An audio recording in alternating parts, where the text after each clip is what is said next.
Hello there, everybody on social media lands. Daniel Johnsen here today, part of Rockhampton's Smart Hub, and this is our Smart Hub Live series. I'm filling in for the affable Elise Hatton, who usually leads these. So don't hate me if I don't do as great as she will, but usually does. But we'll see where this goes. So today we're joined by Natalie, and she is with Media Honey based in the Gold Coast. So Natalie, give everybody a quick overview about your claim to fame and what you do on a daily business with businesses. Hey Daniel, thanks so much for having me here today. It's wonderful to be in Rocky and working with you all.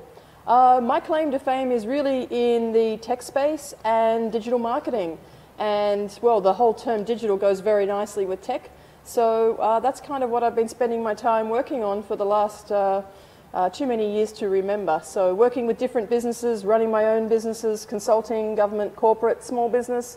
I've kind of covered a big gambit in a lot of industries, and it's always fun to see what people are coming up with, and what Rocky's turned on has been an absolute treat. So yeah, so pleased to be here and helping out.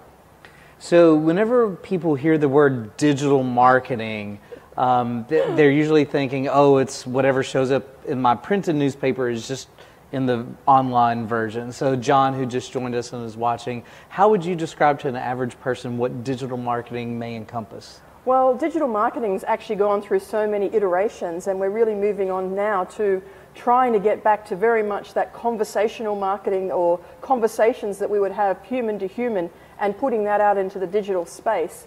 But really, digital marketing gives you heaps of freedom in what you can present and the way in which you can present it. Mainstream papers and magazines and everything have been quite confined to a certain size and a certain look and feel and things that could be printed. Whereas with digital marketing, really the world's your oyster. You can essentially dream up whatever you want and test it out, get some feedback pretty much immediately, and work out whether that's going to be a strategy or not.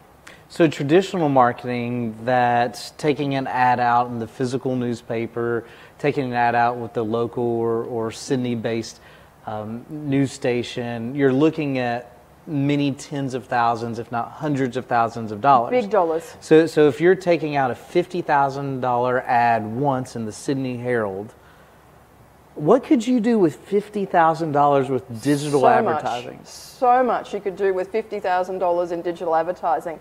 First off, it's very difficult to actually get a solid ROI, or return on investment, or actually the metrics around how well some of that traditional media is actually doing for you, whether it be print, whether it be an ad on TV, those sorts of aspects. I'm not saying that they don't have their place, they certainly do, and I'm sure they'll have their place into many, many years to come.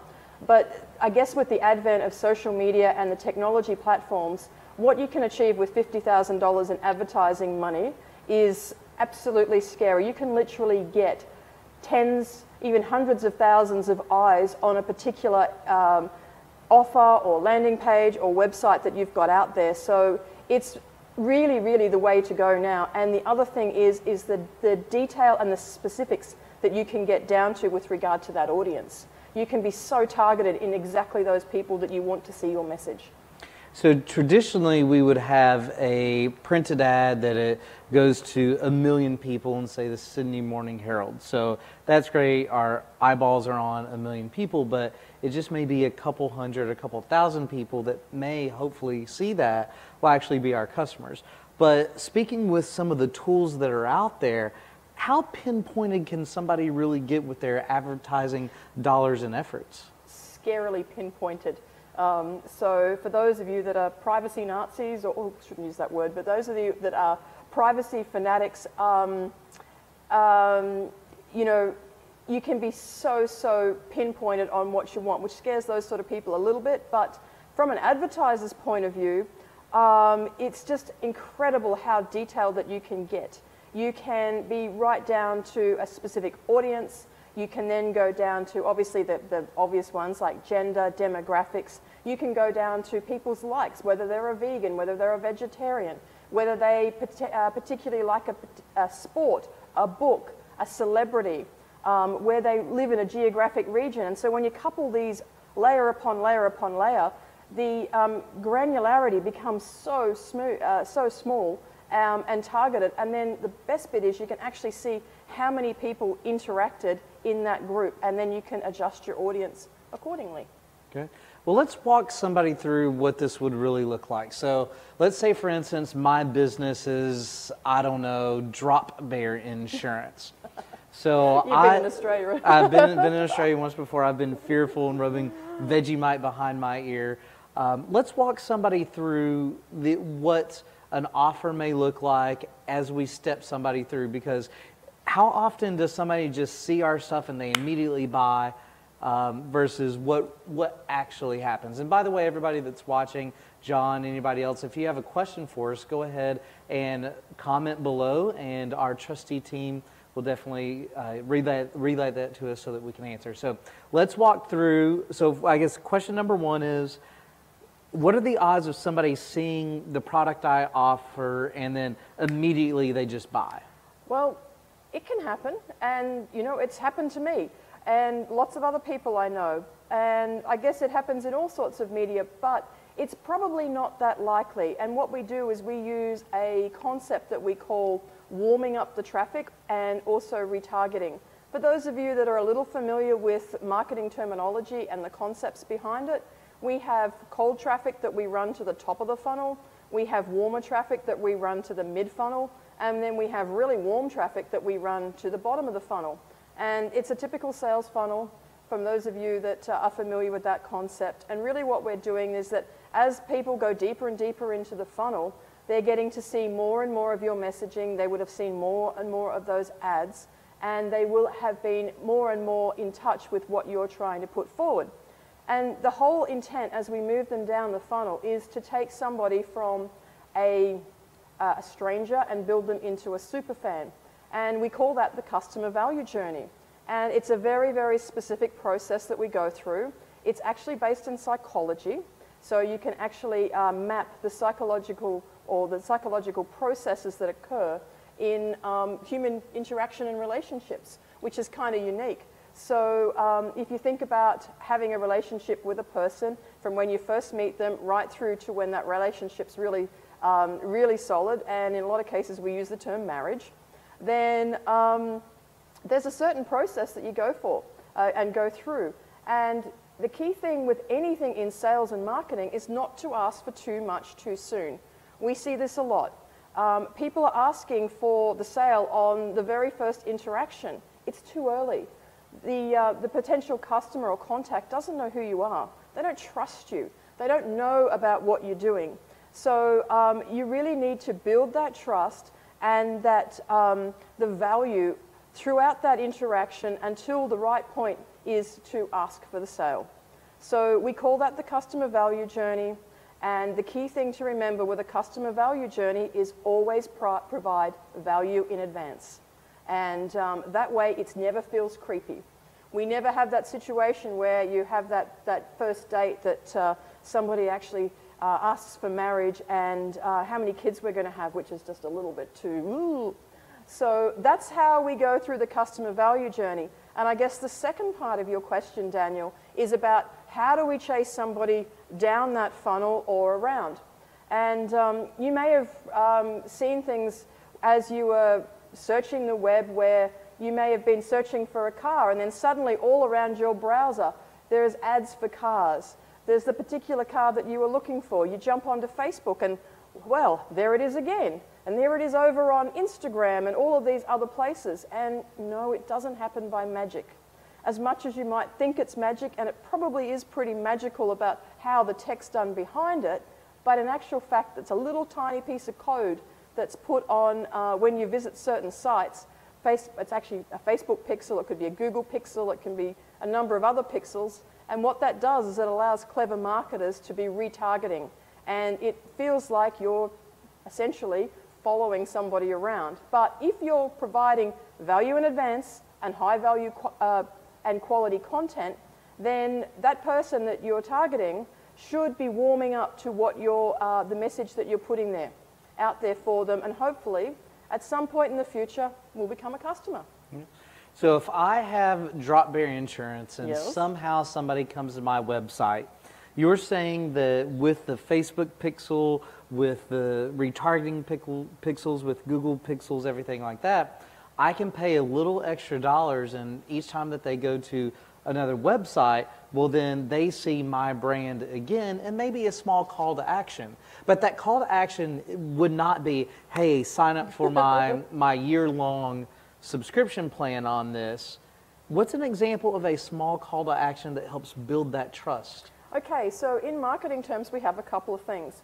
We often, and I'm sure that for our viewers at home, you've all signed up for something along the line where you will give up your contact details in exchange for an irresistible piece of content. We call this a lead magnet. So you may recall a landing page where there'll be something. It could be a download of an ebook. It could be a quiz. It could be some sort of infographic or a special offer. And you're more than happy to give up your contact details because you feel that that offer is something worthwhile for you. The next step from that is generally a small value purchase, because studies show and smart marketers know that once somebody makes a small value purchase from you, they are more likely to make a bigger value purchase from you. And in marketing terms, we call that a tripwire. And that might be the $9 report that you buy. It might be a small value audit. It could also be a commitment of time, because in marketing terms, if somebody's prepared to give up their time or a small dollar value, it essentially equates to the same level of commitment to what you're doing. So an example of that may be a webinar or a training session or something like that. So they're all different ways of how we can demonstrate a tripwire. And then once somebody has taken up our offer of the tripwire or the small value commitment of time for a webinar, training session, etc., the next logical step is to get them excited and then move on to our core offer, which could be a training course. It could be some sort of package. It could be a product. All of those things will fit into the customer value journey. And that's the great thing about the customer value journey. You can essentially apply it to any industry, whether it be physical products, electronic download type products. It fits pretty much in everything, as long as you just think about how you're going to add value to that customer as you move through the stages. So as we're thinking about online and digital marketing, and Matt, thanks for joining us. And if there's anything you want to ask, Natalie, me, the general internet, we can try to find that. So be sure to comment down below and we'll see if we can answer that for you. So you were saying that there's a way that we can build awareness. That's step number one in this customer value journey. And that's pretty much, hey, I'm here, my business is here. So you see this at trade shows, you see this as billboards. It's just, hey, we're present, really no call to action. The second one is to engage them some way, somehow, make them see a funny video on a digital platform. Read a blog post. Read a blog post. So we're providing a little bit of value. But then there's an opportunity that we say, hey, you just read this post about the best things to visit in Sydney.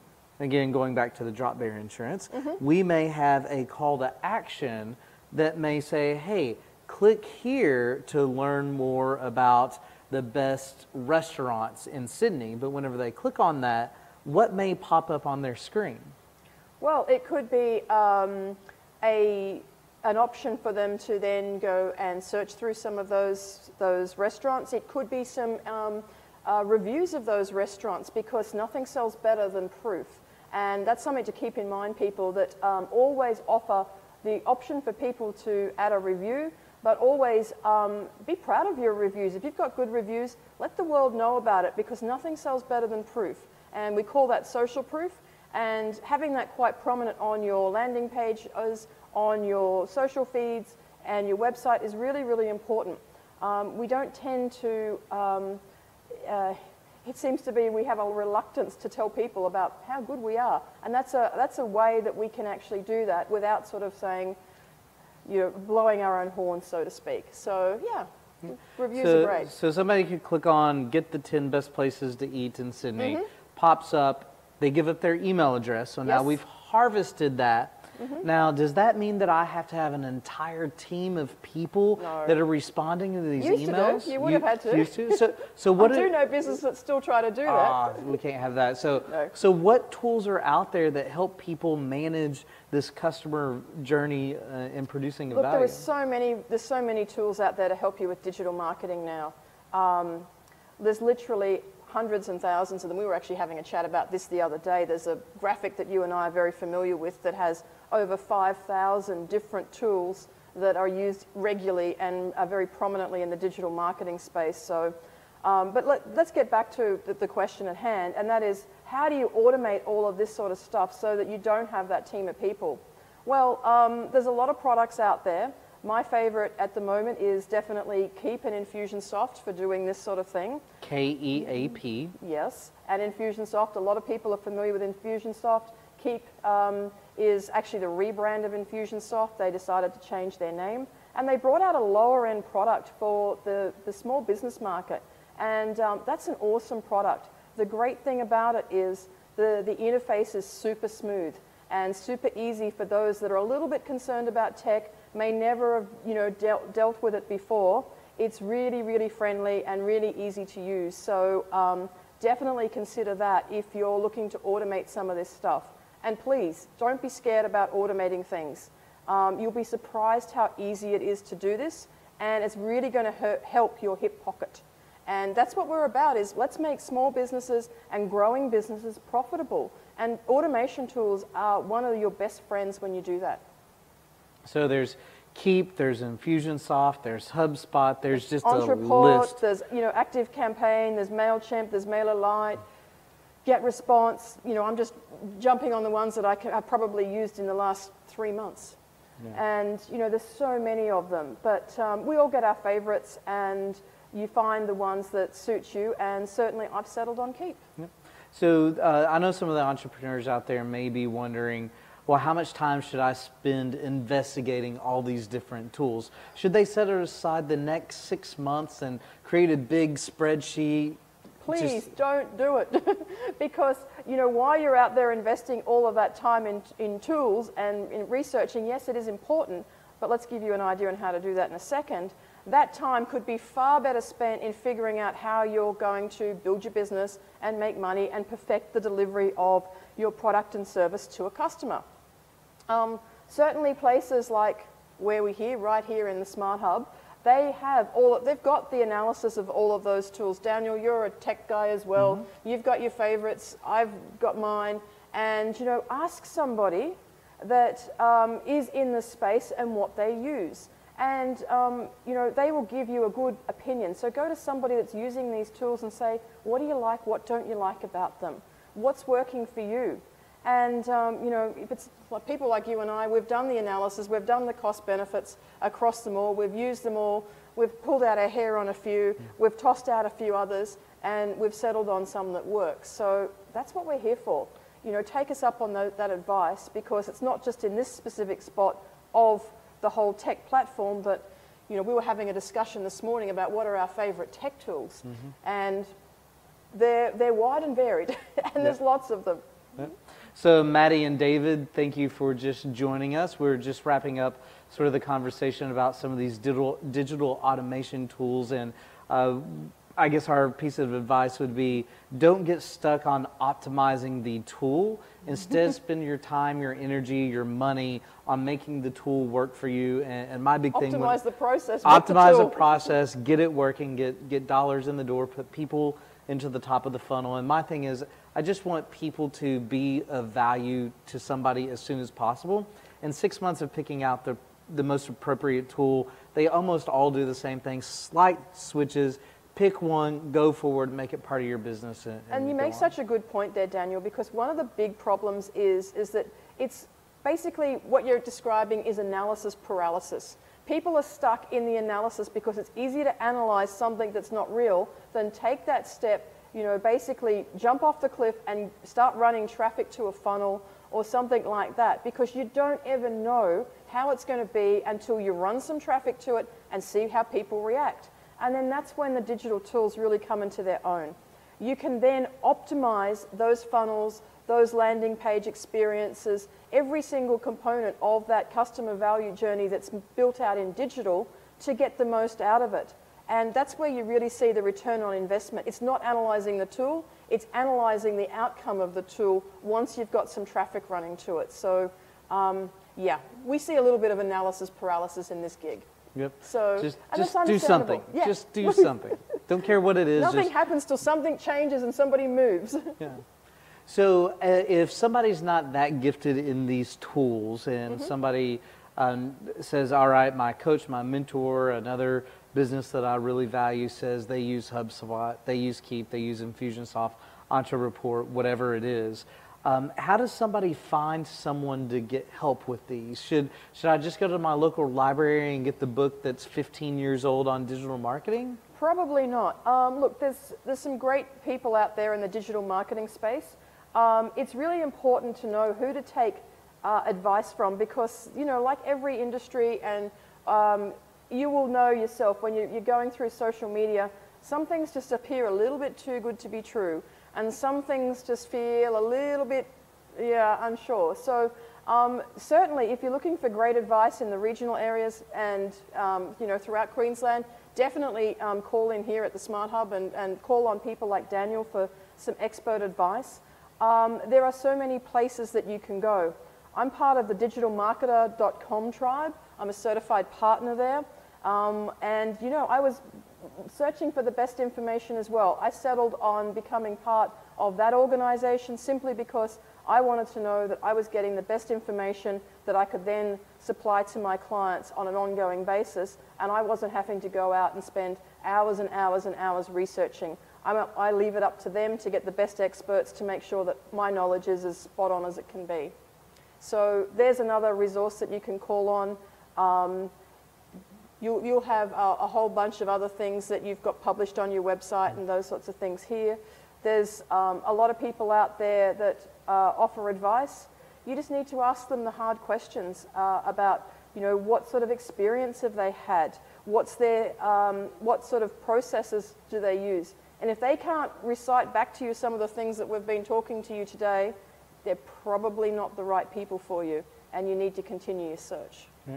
And again, there's probably a lot of people that are in the consulting and helping other businesses grow their businesses, and they probably have a lot of content that's either on YouTube. They say, hey, look at this new feature. Hey, look at this new concept. One of the podcasts that I really enjoy is it's a guy out of, I think, Noosa, Sunshine Coast area, small business, big marketing. His name is, it's either Timo or Timbo, one of the two. So Australian. Yeah, it's one of those two. I forget which one, but I was listening to him last night. It'll be Timo. Yeah, I know it's Timo or maybe Timbo, whichever Timbo one. sounds a little American. Timo sounds more Australian. So he does a really good job. He's approaching 500 different episodes, and every time I listen to that particular podcast, I get new nuggets of information that I then take in. So if you are looking for some of those resources that are out there, be sure to surround yourself with some of these people that are creating content.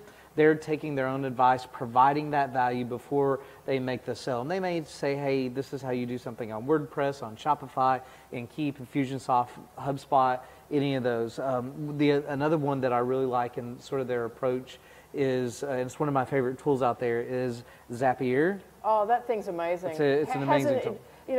Coming from the tech space, how many APIs I've had to spec and get built, and then Zapier comes along and boom, changes the market. And even if you just sign up for their free account, it lets you do a lot of stuff. But they do a really good job with creating content that keeps them top of mind. And so they may say, hey, these are the top 10 to-do list applications that are out there and apps for your phone or expense trackers or something like that. And it just happens that a subsegment of those may be their partners that they connect with and make your life easier with. So creating content is pretty important. Now, is content just valid for that one day after you release it? Or what's something special that happens with content? Well, the best content is what we call evergreen content. So it's content that's going to have value over a long period of time. And it can be regularly brought back to the forefront and people reminded of it. Because you've got to remember that some people are going to see your content today, and then you're going to get new people coming along to your website or your landing pages in months and months' time, and chances are they won't have seen what you're putting out there. And content is an amazing thing to create, but it can also be a huge commitment. So you want to have high quality content that actually becomes a business asset.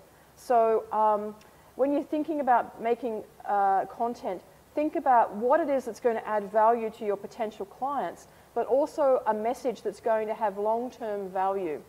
That yes, there is a place for very much time-sensitive content. It may be an event, it may be something that's happening, it may be a flash sale. That's important as well, but it's not something that you can regularly roll out. Whereas if you've got the hallmark and pillars of evergreen content as the basis for what you're putting out there, it's going to help you a lot with always having something there that your customer or contacts are going to rely on. So if someone is thinking about diving into digital marketing and creating these nuggets of information and blog posts or landing pages, should they just, oh, I've got my first one, let me set up my entire funnel and then go?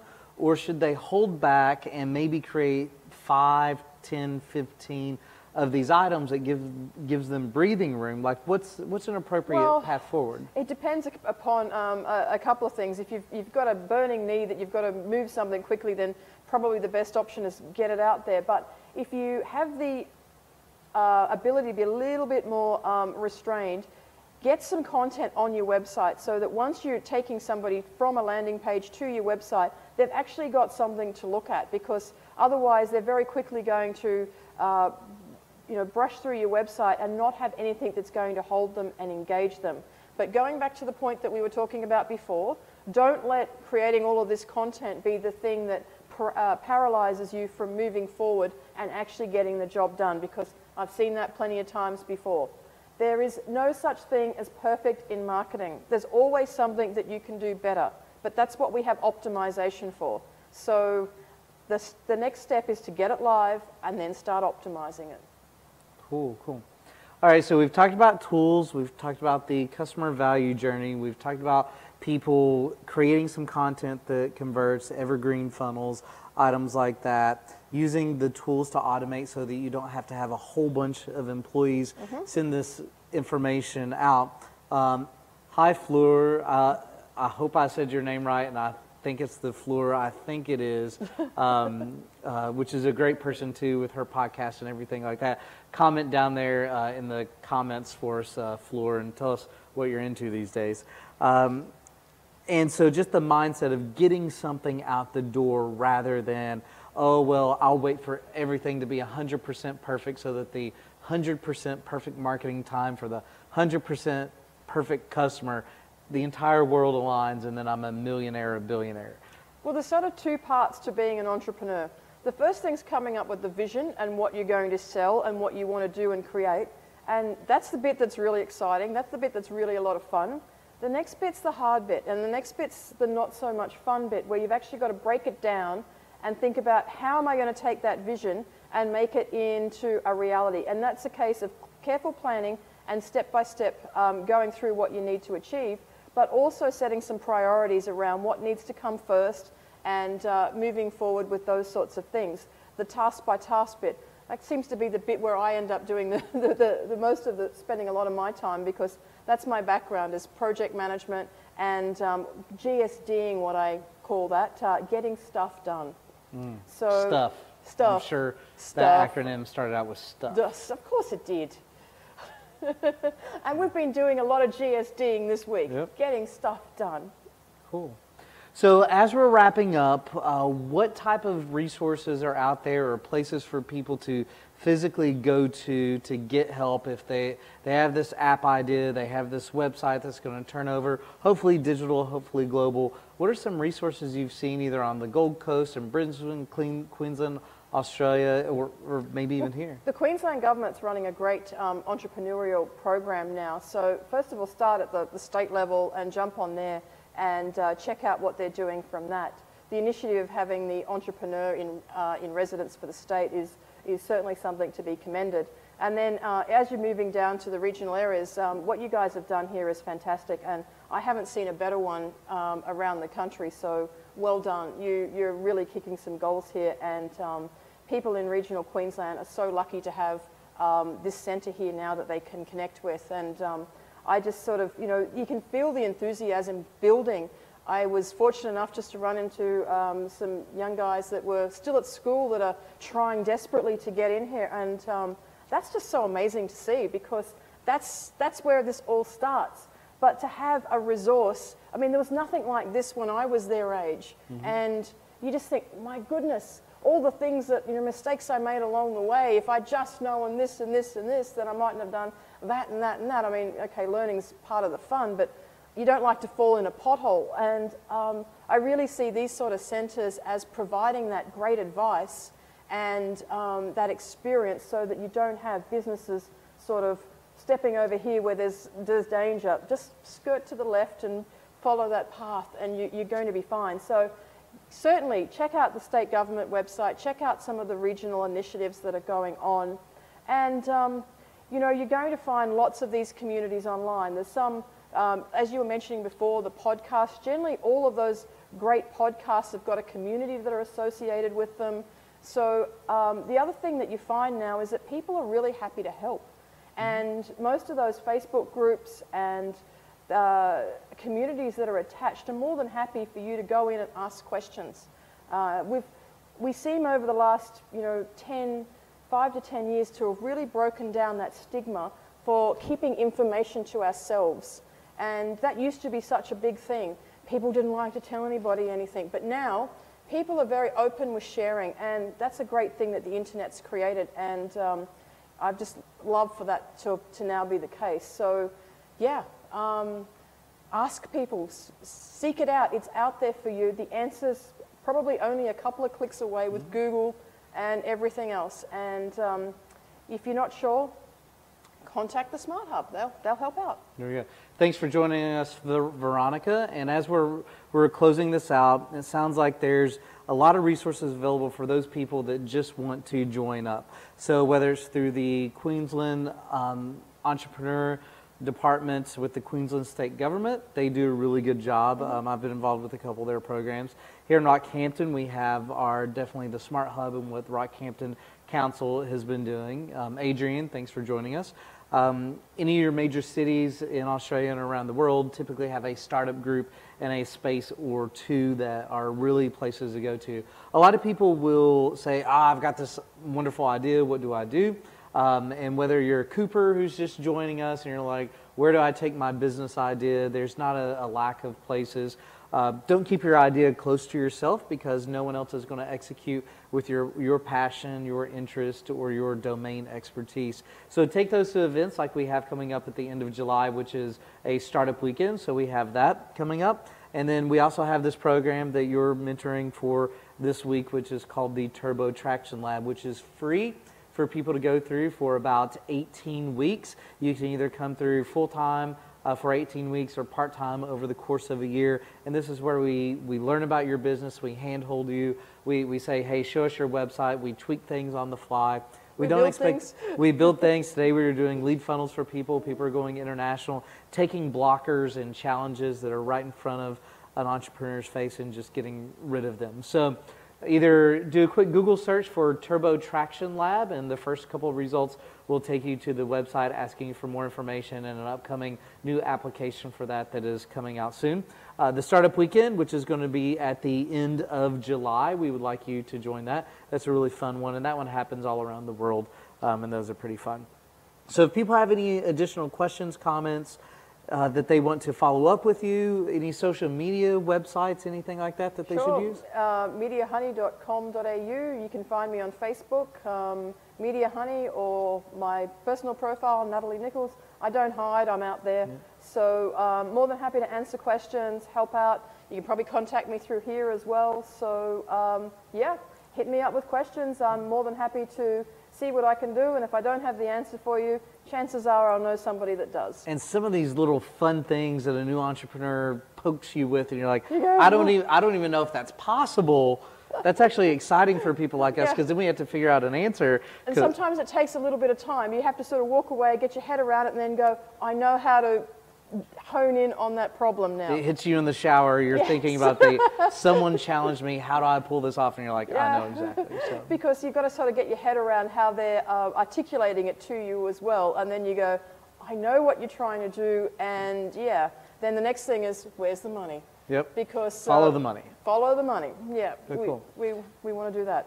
All right, so hopefully everybody, that was informative. We learned about a couple different tools today. We learned about staying focused on the customer value journey and not asking somebody to, let's say the customer value journey is just like dating and getting married, not to meet somebody for the first time, your customer for the first time, and say, hey, where are we taking our 3 kids and our Christmas photos together? That's too far in advance.